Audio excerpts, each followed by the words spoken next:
नमस्कार साथियों, मैं अजीत स्वागत करता हूं आपके अपने प्यारे परिवार रोजगार विद अंकित पर। कैसे हैं आप सब लोग? आशा करता हूं बहुत अच्छे होंगे, स्वस्थ होंगे, लाजवाब होंगे। तो जल्दी से लाइव आ जाइए, जुड़ जाइए अपने परिवार के साथ। हम लोग बात करेंगे यहां पर रेलवे, एनटीपीसी और ग्रुप डी की गतिमान बैच और रफ्तार बैच में मेरी पॉलिटी की क्लास है 1 बजे, और आज हम लोग संविधान सभा पर चर्चा करेंगे। संविधान के बारे में हर वो पॉइंट डिस्कस करेंगे जो आपके एग्जाम में रेलवे के द्वारा पूछे जाते हैं। मैं उस हर क्वेश्चंस को एनालाइज करने के बाद आपकी क्लास में आया हूं कि भाई आप लोगों के एनटीपीसी में, ग्रुप डी में किस प्रकार के प्रश्न पूछे जाते हैं, तो वो मैं यहां पर शामिल करने वाला हूं थ्योरी। तो आप लोग जुड़ जाइए मेरे साथ, और मैं विश्वास दिला दूं कि जितना आप लोग पढ़कर जाएंगे पॉलिटी में सिंगल क्वेश्चन नहीं गलत होगा। मैं 99.9% ये दावे के साथ कह सकता हूं कि एक भी प्रश्न आपको पॉलिटी में तो गलत नहीं करने का मन होगा, क्योंकि आपको क्लास में ही मिल जाएगा। बाकी 1% की हम कह नहीं सकते, कुछ भी कहीं से भी पूछ सकता है, लेकिन पॉलिटी में ऐसा अक्सर देखा नहीं गया पिछले 10 सालों में। तो मैं आपको बस यही बताना चाहूँगा कि आप अगर दिल से पढ़ लिए, मेहनत कर ली, तो सफलता आपके कदमों में होगी। कहते हैं ना कि सफलता की एक ही खासियत है, वो मेहनत करने वालों पर फिदा हो जाती है। अब बात करते हैं हम सिलेबस की कि भैया आप कैसे ले सकते हैं इसको। ये भी पहले बात कर लेते हैं कि सर आप परचेस कैसे कर सकते हैं। तो RWA पर जाएंगे, यहाँ पेड में देखेंगे, उसके बाद वाई नाउ करेंगे, उसके बाद अप्लाई कूपन। जो अगर आपको कॉम्बो लेना है तो यहाँ पर कॉम्बो ये आप लोगों का है भैया। यहाँ पर आप कॉम्बो जो कोड होगा कॉम्बो 20, इसमें आप कॉम्बो 20 लगा सकते हैं। क्या लगा सकते हैं इसमें? कॉम्बो 20 कोड यूज कर सकते हैं। और यहां पर अगर केवल आपको जो है केवल एनटीपीसी लेना है, ग्रुप डी लेना है, तो वो ग्रुप डी के लिए D20 और एनटीपीसी के लिए एनटीपीसी 20। चलिए, अब ये हमारा सिलेबस है कि हमें पढ़ना क्या क्या है। तो हमें संवैधानिक विकास जो हम सबसे लास्ट में कर लेंगे।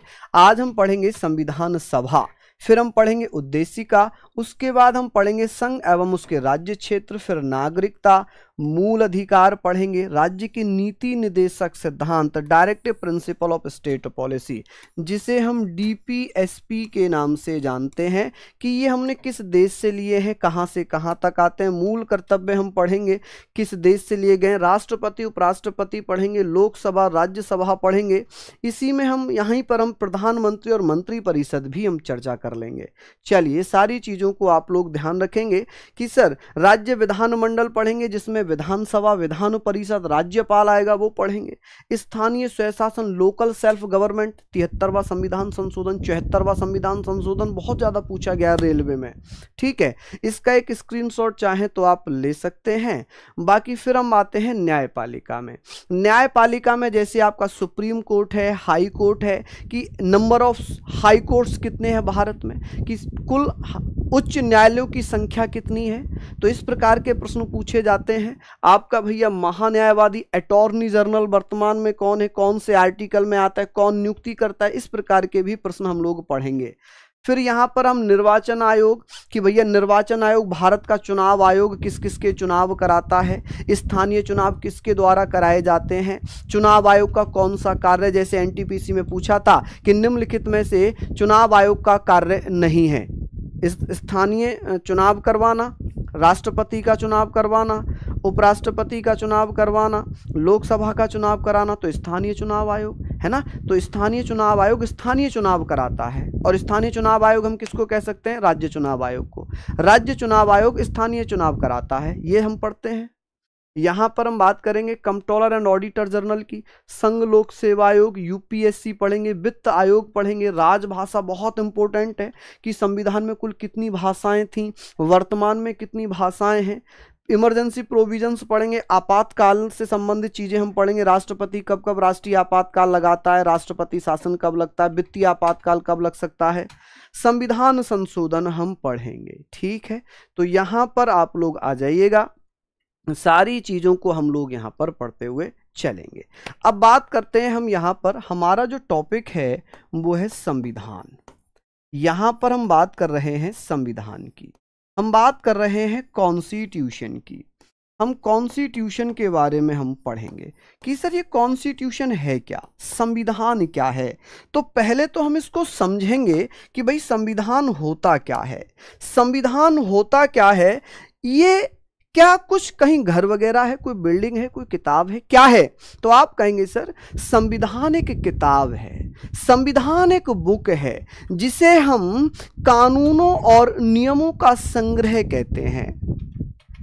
It is a collection of rules and regulations, यानी कि नियम और कानूनों का संग्रह ही संविधान है, जिसके अनुसार हर किसी को काम करना पड़ता है।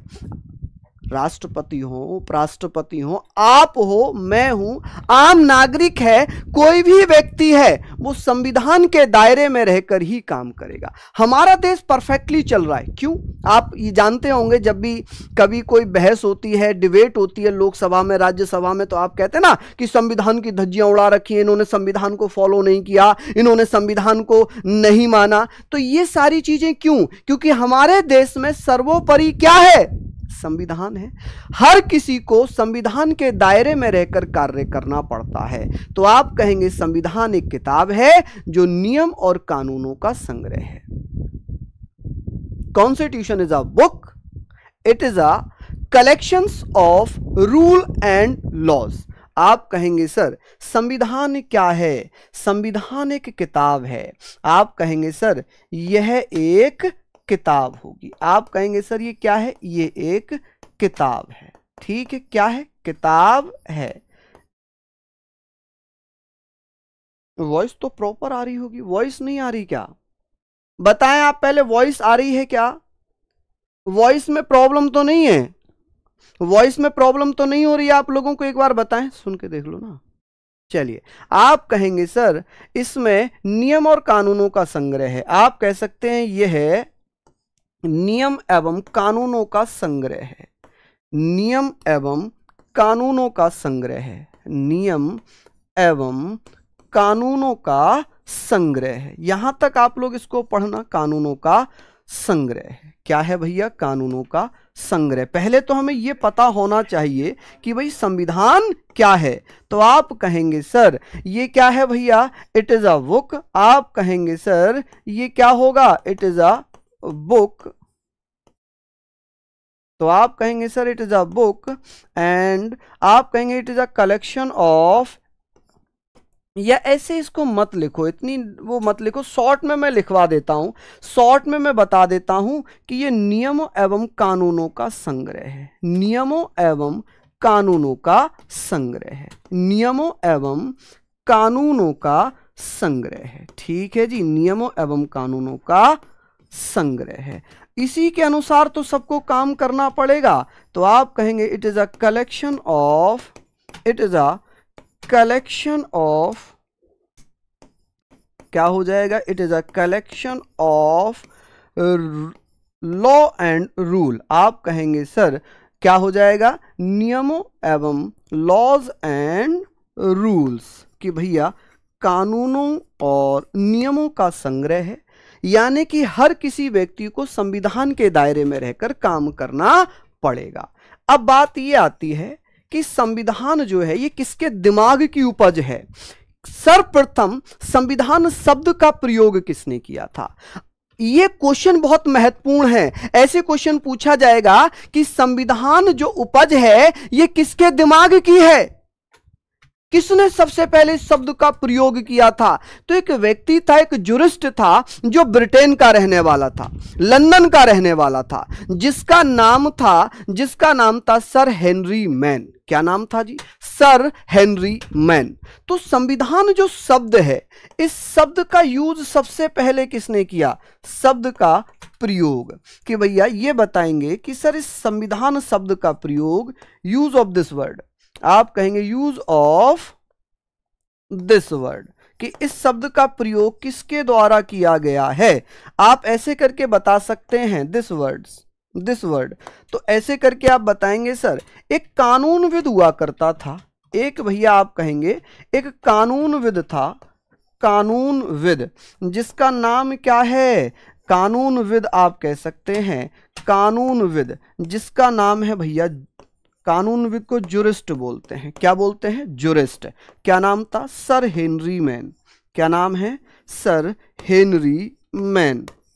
ये हेनरी मैन, ये जो है हेनरी मैन कहाँ के रहने वाले थे? आप कहेंगे सर हेनरी मैन। ये हेनरी मैन कहाँ के रहने वाले थे? आप कहेंगे सर हेनरी मैन के द्वारा इसका यूज किया गया। और ये हेनरी मैन भैया कहाँ के थे? ब्रिटेन के थे। कहाँ के रहने वाले थे? ब्रिटेन के रहने वाले थे। आप कहेंगे सर ब्रिटेन के रहने वाले थे। कहाँ के थे? ब्रिटेन को यूके भी कहते हैं, लंदन भी लिखा होता है। कभी आप कंफ्यूज हो जाओ कि भैया यहाँ पर हम लोग बात करेंगे कि सर ये कहाँ के रहने वाले थे? ब्रिटेन के रहने वाले थे और इन्होंने ही सबसे पहले संविधान शब्द का प्रयोग किया। तो आप कहना सर संविधान हमने पढ़ लिया, ये भैया कानून की एक किताब है जिसमें सभी को इसके अनुसार काम करना पड़ता है। अब बात आती है सर विश्व की। अब हम बात कर लेते हैं वर्ल्ड की। थोड़ा सा मैं आपको बताता हुआ चलूंगा विश्व में। सबसे पहले मैं बात करूंगा कि भैया विश्व में संविधान का जनक किसे कहते हैं? आप मुझे बता सकते हैं सर संविधान का जनक किसे कहा जाता है? कौन साथी बताएंगे कि सर फादर ऑफ, ऐसे करके पूछ लिया जाएगा, फादर ऑफ कॉन्स्टिट्यूशन। कॉन्स्टिट्यूशन आप मुझे बताइएगा इन वर्ल्ड कि भैया जल्दी जल्दी से आप लोग मुझे बताएं कि संविधान का जो जनक है विश्व में वो कौन है। अब हमने ये पढ़ा कि संविधान शब्द का प्रयोग सबसे पहले किया था हेनरी मैन ने, लेकिन संविधान जो विश्व में है वो सबसे पहला लिखित संविधान हम यूएसए का मानते हैं, क्योंकि यूएसए संविधान के जनक थे, अमेरिकी संविधान के जनक थे जेम्स मैडिसन। कौन? James Madison. और जेम्स मैडिसन को विश्व में संविधान का जनक भी माना जाता है। विश्व में पहले व्यक्ति जिसे संविधान का जनक कहा गया, फादर ऑफ कॉन्स्टिट्यूशन कहा गया इन द वर्ल्ड, आप कहेंगे सर जेम्स मैडिसन थे। कौन थे जी? जेम्स मैडिसन थे। अगर पूछे कि भारतीय संविधान का जनक कौन है, तब आप कह सकते हैं कि भारतीय संविधान का जो जनक है, फादर ऑफ इंडियन कॉन्स्टिट्यूशन है, वो डॉक्टर भीमराव अंबेडकर है। कौन है जी? डॉक्टर भीमराव अंबेडकर। ठीक है, मैं यहां पर आप लोगों को लिख भी देता हूं। मैं यहां पर आप लोगों के लिए लिख रहा हूं, तो इसको आप लोग जरूर समझना कि सर जेम्स मैडिसन। कौन? आप कहेंगे सर जेम्स मैडिसन। बहुत बच्चों ने पढ़ रखा होगा, लेकिन बहुत सारे बच्चों को नहीं पता होगा। जेम्स मैडिसन को संविधान का जनक कहते हैं। अगर पर्सनली पूछा जाए कि भारतीय संविधान का जनक कौन है, तब आप कहेंगे सर डॉक्टर भीमराव अंबेडकर हैं। कौन है? डॉक्टर भीमराव अंबेडकर हैं। ठीक है जी। अगर ऐसे पूछेगा कि सर ये तो हमने विश्व में पूछ लिए कि विश्व में संविधान का जनक किसे कहा जाता है, तो आप कहेंगे जेम्स मैडिसन को कहा जाता है। क्यों कहा जाता है? क्योंकि ये अमेरिकी संविधान के भी जनक हैं। आप कहेंगे सर ये अमेरिकी संविधान के भी जनक कहे जाते हैं। अमेरिकी संविधान के भी जनक हैं ये। ठीक है, अमेरिकी संविधान के जनक कहे जाते हैं। जनक, ठीक है। फादर ऑफ अमेरिकन कॉन्स्टिट्यूशन, ठीक है, फादर ऑफ अमेरिकन कॉन्स्टिट्यूशन भी कहा जाता है। चलिए, हमने ये बात कर ली कि संविधान शब्द का प्रयोग सबसे पहले किया था हेनरी मैन ने, लेकिन सबसे पहले उसको प्रैक्टिकल फॉर्म में कौन लेकर आया? ब्रिटेन ने तो संविधान बनाया ही नहीं अपना। ब्रिटेन ने तो संविधान अपना बनाया ही नहीं, क्योंकि ब्रिटेन का संविधान तो अलिखित माना गया है। ब्रिटेन का संविधान क्या माना गया है? अलिखित है, रिटर्न में नहीं है। लेकिन पहला लिखित संविधान अमेरिका का है, इसलिए जेम्स मैडिसन को संविधानों का जनक कहते हैं। ठीक है, लेकिन अगर पूछ ले किस देश के संविधान को संविधान की जननी कहा जाता है, तब आप कहेंगे सर ब्रिटिश कॉन्स्टिट्यूशन को। ठीक है, चलिए अब बात करते हैं संविधान का व्यवहारिक रूप किसने दिया था। यहां भी बहुत अच्छा क्वेश्चन आएगा। संविधान का व्यवहारिक रूप की बात आएगी। व्यवहारिक रूप, व्यवहारिक रूप किसने यूज किया था, तो आप कहेंगे sir practical form. Practical form में किसने यूज किया था? Practical form. आपसे पूछा जाएगा सर प्रैक्टिकल फॉर्म, तो भैया इसका प्रैक्टिकल फॉर्म किसने यूज किया था? तो यूएसए ने, यूएसए एवं फ्रांस ने। कि सबसे पहले संविधान बनाने की प्रक्रिया फ्रांस में स्टार्ट हुई या यूएसए में? तो यूएसए में और उसके बाद फ्रांस में। कहां पर?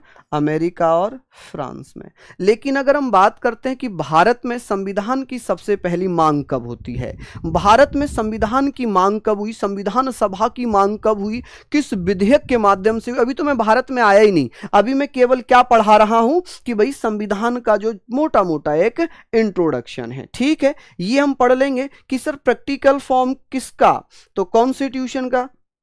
तो यूएसए और फ्रांस में सबसे पहले संविधान को प्रैक्टिकल फॉर्म दिया गया। चलिए अब बात आती है जी भारत की। अब हम बात करते हैं भारत, इंडिया की। हम बात कर लेते हैं इंडिया की। चलिए यहां पर हम बात करेंगे सर, इंडिया में हम लोग बात करेंगे कि भारतीय संविधान का जनक किसे कहा जाता है। पहला क्वेश्चन तो हमारा यही बन जाता है, हमारा क्वेश्चन बन जाता है भारतीय संविधान का जनक हम किसे मानते हैं। अब आप कहोगे सर भारतीय संविधान का जनक किसे माना जाता है? एकदम से आंसर आ जाना चाहिए, एकदम से आप लोगों का आंसर आना चाहिए था, father of Indian constitution, Indian constitution. तो आप लोगों का तुरंत आंसर आना चाहिए। मैं देखना चाहूंगा कि किस किस बच्चे ने इसका आंसर दिया है। आप कहेंगे सर किसे मान सकते हैं हम, किसे मानते हैं? तो आप कहेंगे सर अंबेडकर साहब को। किसे भैया? Doctor B R Ambedkar. आप कहेंगे अंबेडकर साहब, ठीक है जी, अंबेडकर साहब जिन्हें भारतीय संविधान का हम जनक कहते हैं। अब मांग भी तो होगी, मांग भी तो होगी ना भारत में। तो भारत में सबसे पहले आज जो हमारा टॉपिक था वो हमारा टॉपिक था संविधान सभा। चलिए भैया अपने टॉपिक पर हम लौट आते हैं और हमारा टॉपिक है संविधान सभा। संविधान सभा हम लोग पढ़ेंगे, जिसे इंग्लिश में बोलते हैं कॉन्स्टिट्यूएंट असेंबली। आप कहेंगे सर इसे इंग्लिश में बोलते हैं कॉन्स्टिट्यूएंट असेंबली। चलिए अब बात आती है कि सर भारत में संविधान सभा की सबसे पहली मांग, डिमांड किसने की थी। चलिए हम बात कर रहे हैं सर भारत में संविधान सभा की मांग करने वाले कौन थे। संविधान बनी कब वो एक अलग विषय है, संविधान को किसकी सिफारिश पर बनाया गया ये एक अलग विषय है। लेकिन सबसे पहले बात होगी डिमांड की, मांग की। तो सबसे पहले मांग की गई थी बाल गंगाधर तिलक के द्वारा। किसके द्वारा? बाल गंगाधर तिलक के द्वारा सबसे पहले 1895 में एक बिल पेश किया गया था, स्वराज बिल, जिसे स्वराज विधेयक के नाम से जानते हैं। और उसमें सबसे पहले ये कुछ आभास मिलता है, कुछ लक्षण मिलते हैं कि संविधान सभा वहीं पर सबसे पहले डिमांड की गई। तो आप कहेंगे सर सबसे पहले मांग किसने की थी? तो आप ये बताएंगे सर मांग या डिमांड किसने की। अब हम इंडिया में आ गए हैं और हम इंडिया की बात कर रहे हैं कि संविधान सभा की जो मांग थी, जो डिमांड थी, वो सबसे पहले किसने की थी? बाल गंगाधर तिलक ने। किसने? बाल गंगाधर तिलक। आप कहेंगे सर बाल गंगाधर तिलक के द्वारा मांग की जाती है। बाल गंगाधर तिलक ने किसके माध्यम से? इन्होंने एक बिल पेश किया था, इन्होंने 1895 में, 1895 में इन्होंने मांग की थी और इनके द्वारा भैया एक बिल पेश किया गया था। कौन सा बिल पेश किया था? बिल जिसे विधेयक कहेंगे। इन्होंने सबसे पहले एक बिल पेश किया जिसे हम स्वराज विधेयक कहते हैं। क्या कहते हैं? स्वराज विधेयक कहते हैं। आप कहेंगे सर स्वराज विधेयक, या इंग्लिश में आप लिख सकते हैं कि सर इसको क्या कहा गया था? स्वराज बिल कहा गया। कि स्वराज बिल के द्वारा क्या किया गया? स्वराज बिल के द्वारा संविधान सभा की मांग भारत में सर्वप्रथम 1895 में की गई।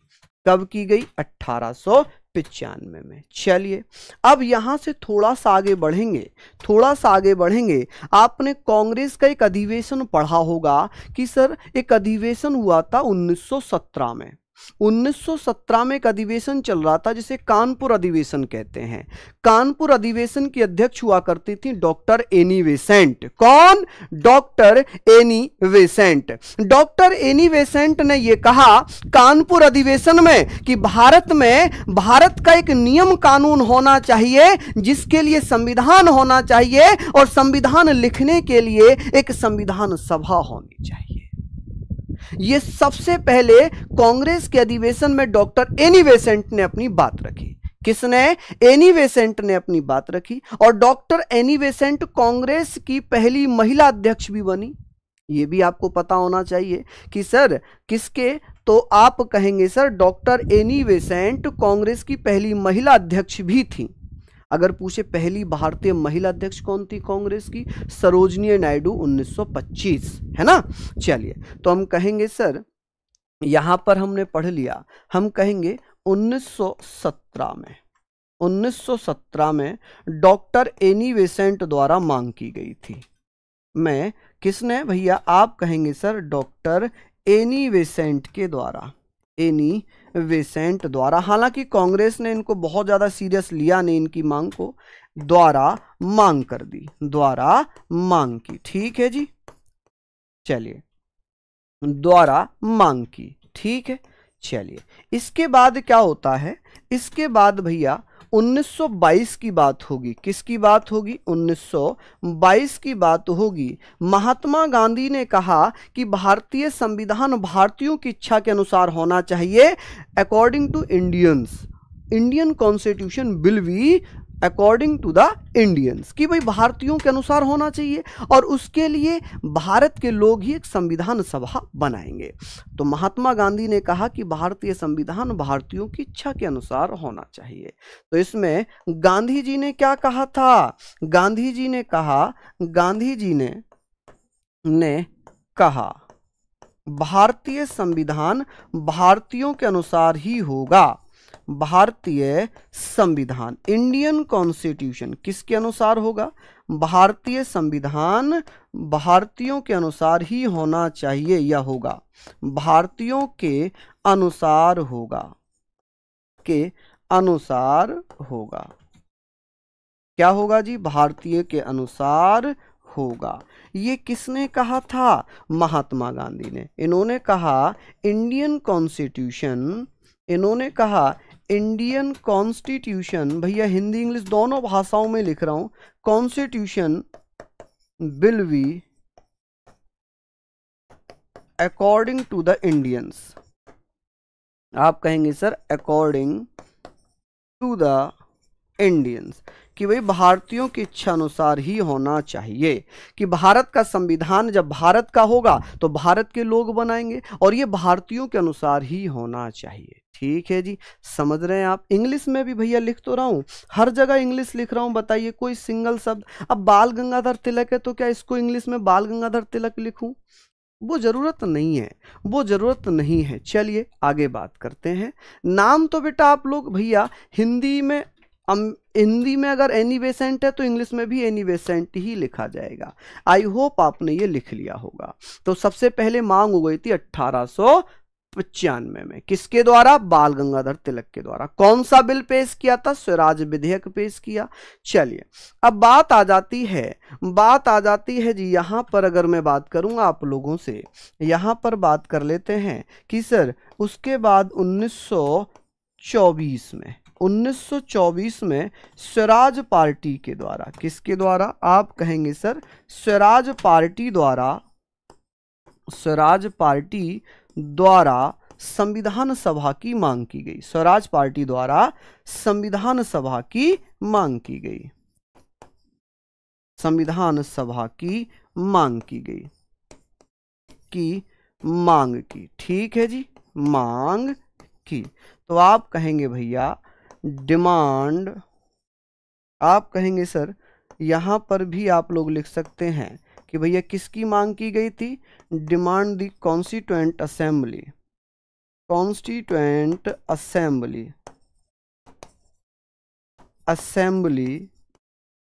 वाय स्वराज पार्टी। आप कहेंगे सर वाय स्वराज पार्टी, कि भैया स्वराज पार्टी के द्वारा कब मांग की गई थी? 1924 में। चलिए अब बात आती है कि भैया भारत में साइमन कमीशन आया था। कौन आया था? Simon commission. हम लोग यहाँ पर बात कर रहे हैं, हम सारी चीज़ों के बारे में बात करेंगे। इन चीज़ों को पढ़ रहे हैं कि सर स्वराज पार्टी की बात हो गई, अब साइमन कमीशन आता है, क्योंकि भारत शासन अधिनियम 1919 आया था, उसकी जांच करने के लिए एक कमीशन बनाया जाना था। ये पहले ही डिसाइडेड था कि जब भारत शासन अधिनियम 1919 आएगा तो उसकी जांच करने के लिए 10 साल बाद एक कमीशन बनेगा। हालांकि 10 साल होने थे 1929 में, तो ब्रिटिश सरकार ने 2 साल पहले ही 1927 नवंबर 1927 में ब्रिटेन में साइमन कमीशन बना दिया। और साइमन कमीशन का जब गठन हुआ तो साइमन कमीशन भारत आया 3 फरवरी 1928 में, जिसमें 7 सदस्य थे, सभी अंग्रेज थे, इसलिए उसे श्वेत आयोग या व्हाइट कमीशन के नाम से जाना गया। अब उसमें उस समय भारत सचिव हुआ करता था जिसका नाम था वर्केन हेड। वर्केन हेड कहता है कि भारत के लोग इतने योग्य नहीं हैं, इतने पढ़े लिखे नहीं हैं कि आप अपना संविधान खुद बना पाएं। अगर हैं तो दिखाओ, प्रूफ करो। अब भैया भारत के लोगों को कोई चैलेंज कर दे और भारत के लोग रिएक्ट ना करें, ऐसा तो पॉसिबल नहीं है। भारत के लोगों ने कहा अच्छा बहुत बन के दिखा रहा है। अब भैया भारत की तरफ से मोतीलाल नेहरू ने वर्केन हेड के चैलेंज को एक्सेप्ट कर लिया। क्या कर लिया? वर्केन हेड के चैलेंज को एक्सेप्ट कर लिया और 1928 में मोतीलाल नेहरू ने अपनी एक रिपोर्ट पेश कर दी, जिसे कहा गया नेहरू रिपोर्ट। क्या कहा गया? नेहरू रिपोर्ट। चलिए यहां पर मैं बात करूंगा, थोड़ा सा मैं यहां पर आपको साइमन कमीशन के बारे में भी बताना चाहूंगा कि सर यहां पर आता है साइमन कमीशन।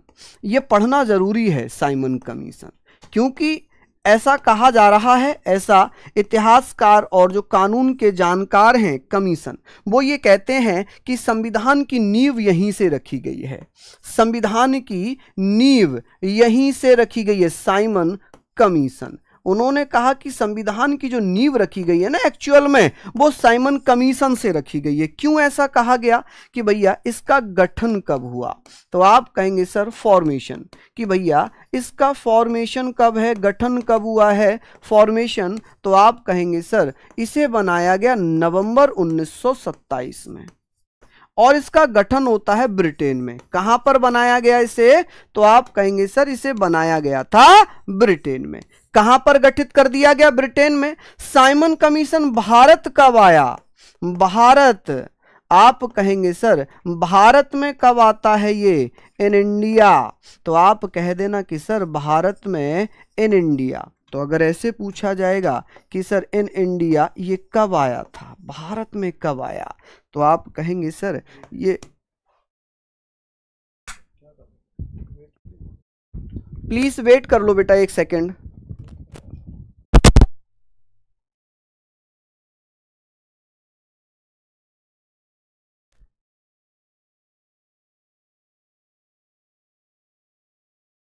ठीक हो जाएगी।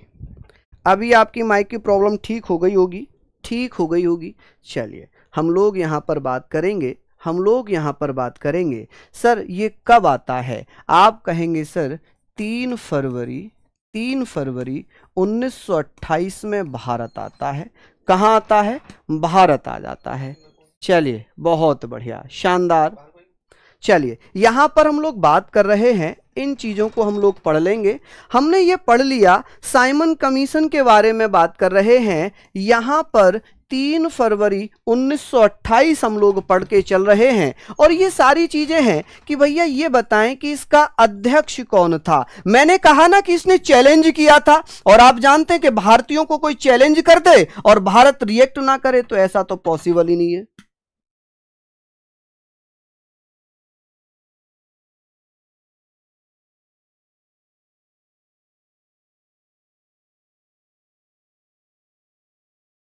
चलिए यहां पर हम लोग बात कर ले रहे हैं, अध्यक्ष की।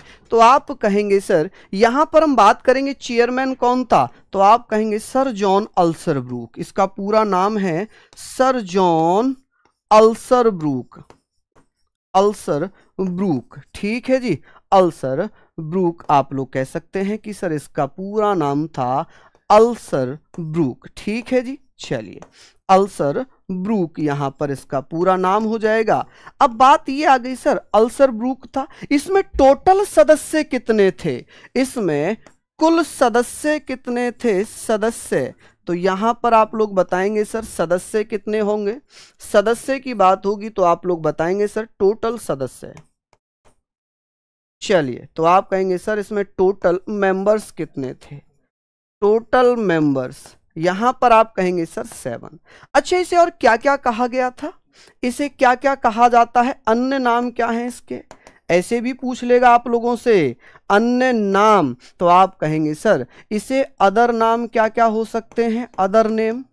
चलिए, अदर नेम जस्ट मैंने बताए थे, मैंने जस्ट अभी बताए थे भैया, इसे क्या कहा गया था, श्वेत आयोग कहा गया, क्या कहा गया, श्वेत आयोग कहा गया, श्वेत आयोग कहा गया, या इसे व्हाइट कमीशन कहा गया, क्या कहा गया, व्हाइट कमीशन इसे कहा गया। मैंने अभी एक नाम और दिया था, इस समय the secretary of state of India, Bharat सचिव, जिसे भारत राज्य सचिव के नाम से जाना जाता था, किस नाम से,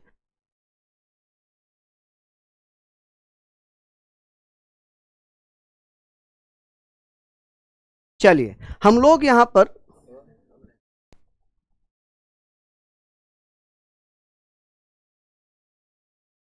सारी सारी चीजों की हमने चर्चा कर ली कि सर ये हमने पढ़ लिया, हमने पढ़ा कि भारत राज्य सचिव हुआ करता था जिसका नाम था वर्केन हेड।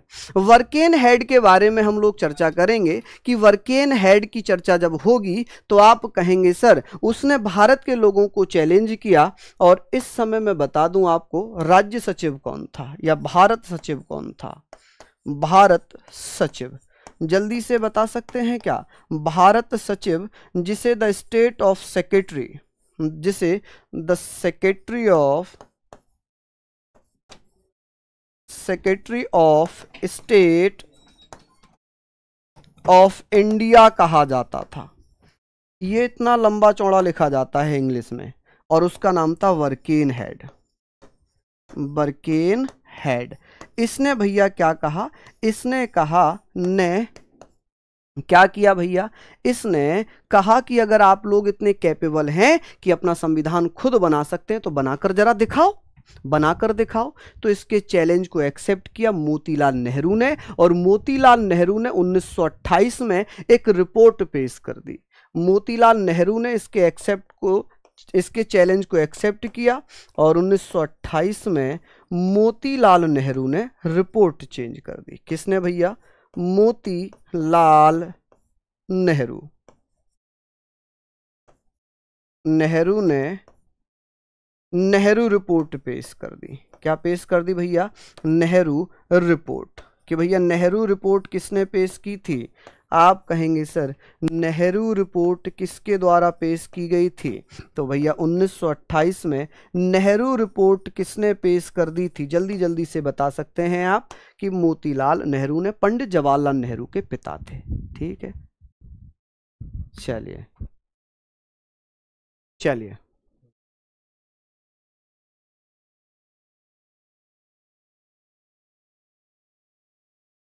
चलिए बहुत बढ़िया। अब ये सारी चीजें हो गई, अब बात आएगी संविधान सभा की औपचारिक मांग किसने की थी। इसको एक बार जल्दी से नोट डाउन कर लीजिए, जल्दी से नोट डाउन कर लीजिए। अब हम बात करेंगे सर संविधान सभा की औपचारिक मांग किसने की थी। ये बहुत अच्छा क्वेश्चन बनेगा कि संविधान सभा की औपचारिक मांग,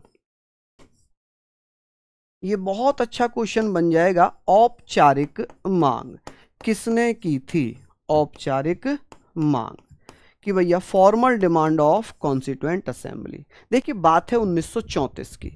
अब एक व्यक्ति है मानवेंद्र नाथ राय। मानवेंद्र नाथ राय ये कहते हैं कि भाई अब हमारी संविधान सभा होगी, अब हमें हमारी संविधान सभा चाहिए। अंग्रेजों से कहा कि भाई हमारी संविधान सभा दे दो, हम अपना संविधान बनाएंगे। तो भैया उन्होंने कहा कि संविधान सभा दे दो। इसकी जो औपचारिक डिमांड थी, जो फॉर्मल डिमांड थी, वो 1934 में की गई थी। तो यहाँ पर आप कह सकते हैं सर, यहाँ पर आप कहेंगे फॉर्मल, आप कहेंगे sir formal demand of constituent assembly. क्या हो सकता है जी? आप कहेंगे कॉन्स्टिट्यूएंट असेंबली, कॉन्स्टिट्यूएंट असेंबली। तो आप लोग क्या बता सकते हैं जी? आप लोग बताएंगे सर इसकी जो डिमांड थी, ये डिमांड कब हुई थी? तो यहाँ पर मैं लिख ही देता हूँ कि भैया इसकी जो मांग थी, ये मांग हुई थी जी 1934 में, 1934 में। और किसने की थी? आप कहेंगे सर मानवेंद्र नाथ राय ने, जिन्हें हम MN राय के नाम से जानते हैं।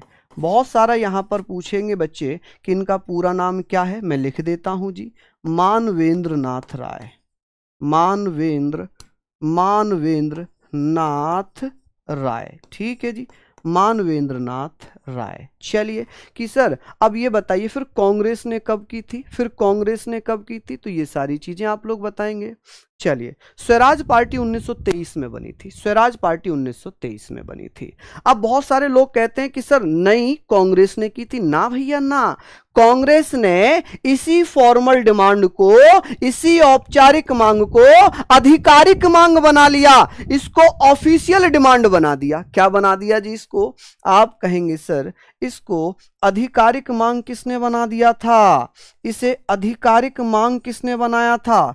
आधिकारिक मांग कि सर जो फॉर्मल डिमांड MN राय ने की थी, इसको ऑफिशियल डिमांड किसने बनाया था? ऑफिशियल डिमांड किसने बनाया था? चलिए आप कहेंगे कि इसको ऑफिशियल डिमांड बनाया था भैया किसने? फॉर्मल डिमांड को ऑफिशियल डिमांड किसने बना दिया था? 1935 में कांग्रेस के द्वारा। किसके द्वारा भैया? कांग्रेस द्वारा। यहां पर आप लिख लेंगे जी किसके द्वारा? कांग्रेस द्वारा। वाई कांग्रेस। ठीक है जी, ये भी बहुत इंपॉर्टेंट क्वेश्चन है, वाई कांग्रेस। लेकिन 1939 में, 1939 में कांग्रेस ने कहा कि भाई, क्योंकि उस समय सेकेंड वर्ल्ड वॉर चल चुका था, 1939 सितंबर 1939 में द्वितीय विश्व युद्ध चल रहा था। चलिए तो यहाँ सारी चीज़ों के, हाँ ले सकते हैं आप, RPF के लिए भी ले सकते हैं, बिल्कुल ले सकते हैं। तो 1935 में इसको भैया अपनी आधिकारिक मांग बना दिया कांग्रेस ने। ठीक है, किसने बना दिया? कांग्रेस ने बना दिया। अब इसके बाद क्या हुआ? इसी समय भारत शासन अधिनियम 1935 आया। भारत शासन अधिनियम 1935 आया तो उसमें यह था कि भाई अब भारत में चुनाव होंगे, 11 प्रांतों में चुनाव होंगे, और वो चुनाव हुए 1937 में। जबकि कब कहा गया? 1935 भारत शासन अधिनियम के द्वारा कहा गया कि भारत में चुनाव होने चाहिए। क्या होना चाहिए? चुनाव होना चाहिए। और वो चुनाव कौन कराएगा? तो वो ब्रिटिश सरकार कराएगी। ठीक है जी, ये कहा गया 1935 में। लेकिन अभी उसको हम नहीं पढ़ेंगे क्योंकि बहुत ज़्यादा आपके में 1935 इसमें नहीं आएगा। जब हम संविधान के स्रोत पढ़ेंगे वहां पर भारत शासन अधिनियम 1935 की बात करेंगे। चलिए अब बात करते हैं जी, अगस्त प्रस्ताव भी लिख लेना कि सर ये बताएं अगस्त प्रस्ताव किसने सबसे पहले, ये किसने माना था कि भाई भारत का संविधान होना चाहिए? ये फाइनली एक्सेप्ट किसने किया था? किसने स्वीकार किया? आधिकारिक रूप से किसने स्वीकार किया कि भारत का संविधान होना चाहिए? ये आंशिक रूप से मान लिया किसने? अगस्त ऑफर में। किसके द्वारा पेश किया गया था? आप कहेंगे सर अगस्त प्रस्ताव किस समय आया था? उस समय भारत का वायसराय कौन था? लिनलिथगो। उसने, लिनलिथगो उस समय भारत का वायसराय था, उसने एक प्रस्ताव भेजा 8 अगस्त 1940 को, जिसमें कहा गया कि भाई भारत में एक युद्ध सलाहकार समिति होगी, भारत के लोगों को वायसराय की काउंसिल में शामिल किया जाएगा और भारत को after second world war free कर दिया जाएगा, आज़ाद कर दिया जाएगा। लेकिन भारत के लोगों ने कहा कि ना, बहुत आपने हमें धोखा दे लिया, आपने बहुत हमें भैया बहुत सारी चीज़ें आपने हमें बता दी, लेकिन हम अब आपकी बात नहीं मानेंगे। भारतीय राष्ट्रीय कांग्रेस ने और मुस्लिम लीग ने मना कर दिया कि अब हमें आपका कोई भी ऑफर नहीं चाहिए, अब आप हमें केवल आज़ाद कराइए, अब हमें केवल आजाद करिए और आप चलते बनिए, आप अपने देश निकल लिए और हमें आजाद करिए। ठीक है, चलिए यहां पर हम बात करेंगे सर अगस्त प्रस्ताव की। किसकी हम बात करेंगे? आप कहेंगे भैया अगस्त प्रस्ताव की। अगस्त प्रस्ताव, जिसे हम क्या बोलेंगे भैया? आप बोलेंगे जी अगस्त ऑफर। अगस्त ऑफर ये कब आया था भारत? ये आता है 8 अगस्त 1940 में। ठीक है, और इसे किसने पेश किया था? केवल ये बता देता हूं किसने पेश किया था। आप कहेंगे सर वायसराय था लिनलिथगो। वायसराय, वायसराय जानते हैं जो आज की डेट में राष्ट्रपति होता ना, उस समय वायसरॉय हुआ करता था लिनलिथगो। लिनलिथगो, ठीक है जी, लिथगो, लिनलिथगो द्वारा पेश किया गया। ठीक है जी, आप कहेंगे सर लिनलिथगो द्वारा इसे पेश कर दिया। क्या कर दिया जी? इसे पेश कर दिया। सिंपल सी चीजें हो गई यहां पर। चलिए सिंपल सी चीजें हो गई कि भाई इसमें ये कहा गया, तो आप कह सकते हैं कि सर इसमें ब्रिटिश सरकार ने एक्सेप्ट किया। किसने भैया? ब्रिटिश सरकार। ब्रिटिश सरकार ने औपचारिक रूप से स्वीकार किया। ठीक है, तो आप कहेंगे ब्रिटिश सरकार ने औपचारिक रूप से स्वीकार किया। किस रूप से भैया? औपचारिक रूप से। ब्रिटिश सरकार ने औपचारिक रूप से स्वीकार किया। क्या किया? औपचारिक रूप से स्वीकार कर लिया कि भारत का संविधान होना चाहिए। औपचारिक रूप से स्वीकार किया। ठीक है जी, आप कहेंगे सर इसमें क्या किया गया? आप कहेंगे सर एक्सेप्टेड। ब्रिटिश सरकार has been accepted. British government, आप ऐसे लिख लेना भैया, British government has been accepted. कि भैया औपचारिक रूप से, तो आप कहेंगे sir formally accepted. Formally accepted कि भाई भारत का एक संविधान होना चाहिए। बाकी और फैक्ट मैं इसमें नहीं बताऊंगा कि भाई एक युद्ध सलाहकार समिति बनेगी, क्या होगा, वो नहीं। आपके एग्जाम पॉइंट ऑफ व्यू से हम पढ़ेंगे कि अगस्त ऑफर कब आया था, उस समय भारत का वायसराय कौन था और किसने पेश किया था। तो अगस्त ऑफर 8 अगस्त 1940 को आया था और इस समय भारत का वायसराय था लिनलिथगो, जिसके द्वारा पेश किया गया था। चलिए ये भी आप लोग एक बार लिख लीजिए। अब बात आ जाती है वायसराय। अब बात क्या आ जाती है? आप कहेंगे सर क्या बात आएगी भैया? वायसराय। ठीक है जी, वायसराय। चलिए यहां पर हम लोग बात कर लेते हैं वायसराय। चलिए वायसराय है ये।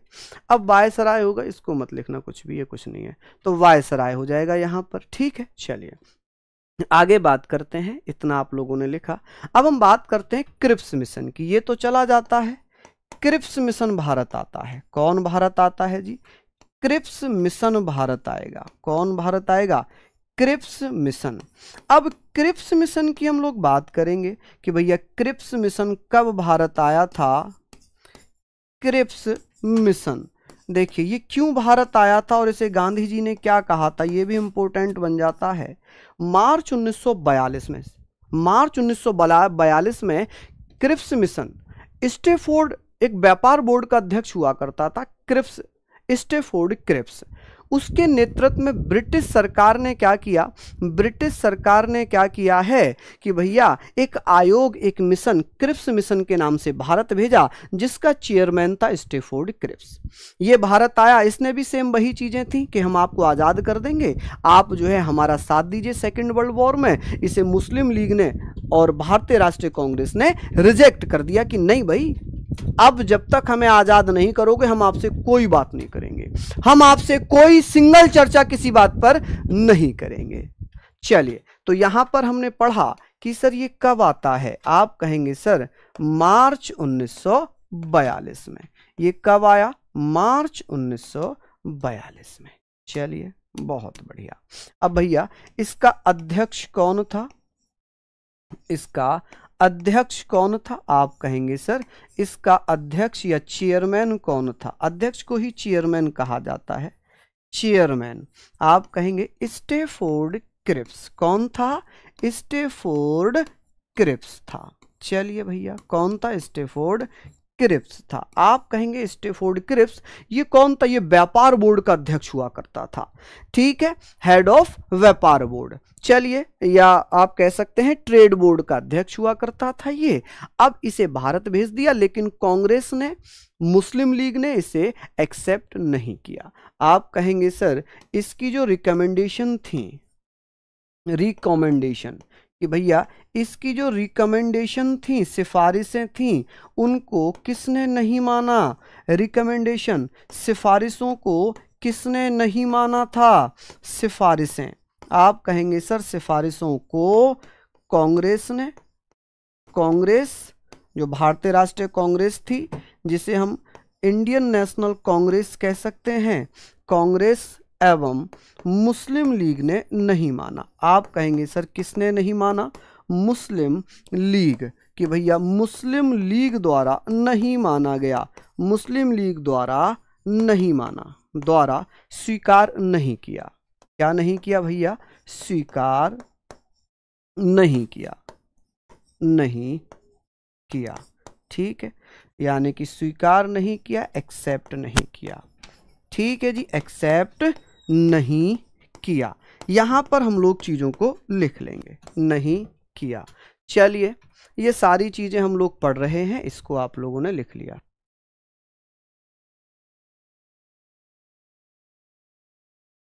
चलिए, आप नहीं लिख पाए क्या? नहीं लिख पाए तो लिखिए भाई, नहीं लिख पाए तो लिखिए। हालांकि मैं समय काफी दे रहा हूं, अगर नहीं भी लिख पा रहे हैं तो लिख लीजिए। बताइए कहां से नहीं लिखा है?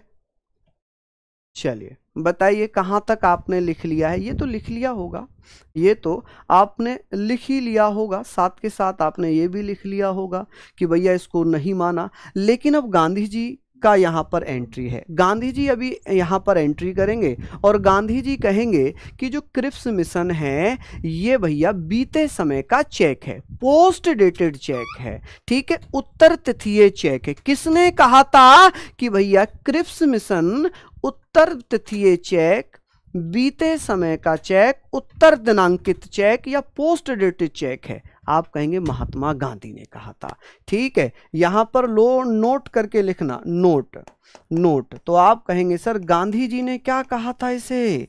गांधी जी ने, आप कहेंगे सर गांधी जी ने इसे क्या कहा था? आप बताना। गांधी जी ने उत्तर तिथीय चेक कहा, उत्तर तिथीय या उत्तर दिनांकित चेक कहा। क्या कहा? दिनांकित। आप कहेंगे सर उत्तर तिथीय या उत्तर दिनांकित चेक कहा, जिसे पोस्ट डेटेड चेक भी कहते हैं, पोस्ट डेटेड चेक भी कहेंगे, पोस्ट डेटेड चेक, ठीक है जी। पोस्ट डेटेड चेक किसने कहा था? तो आप लोग बता सकते हैं। चलिए बहुत बढ़िया, पोस्ट डेटेड चेक। अब बात ये आती है कि इसका मतलब क्या है? कि तो गांधी जी ने कहा कि जो आपने पहले कर लिया वो ठीक है, अब आपकी कोई भी चालाकी यहां पर नहीं चलेगी, अब आपकी कोई भी चालाकी यहां पर नहीं चलेगी, ठीक है। तो इतना हमने पढ़ा। अब मैं टाइम टेबल आपको बता देता हूं कि जो हमारा टाइम टेबल था वो शायद